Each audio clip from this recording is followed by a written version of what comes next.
से माझ्या मुलीला मी international Poddar school येथे शिक्षण घेत असून ते वारंवार तिला त्रास देत आहे। तिचा 10वीचा वर्ष आहे।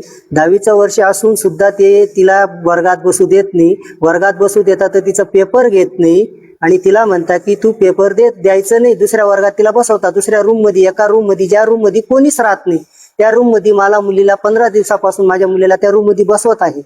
आणि आज माझ्या मुलीवर इतकं टॉर्चर केलं, त्यांनी इतके प्रश्न विचारले की इतकं त्रास दिला की ती माझी मुलगी आज अक्षरशः एकदम म्हणजे लूज होऊन गेली। तिला एकदम म्हणजे श्वास घ्यायला त्रास झाला, ती रडायला लागली। माझ्या मुलीने त्यांना विनंती केली की मला माझ्या पप्पांना एक फोन लावून द्या की माझे पप्पा मला घ्यायला येतील, पण त्यांनी काही फोन लावलेला नाहीये। त्या मॅडमनी डायरेक्ट सांगून दिलं की तुम्ही फोन लावणार नाही, जोपर्यंत तू शाळेच्या बाहेर जात नाही तोपर्यंत मी काही फोन लावणार नाही। मग त्याच्यानंतर मी शिक्षण मंत्री दादा भुसे यांना विनंती करतो की त्यांनी इंटरनॅशनल पोद्दार स्कूल चाळीसगाव ह्या शाळेवर त्वरित कार्यवाही करावी।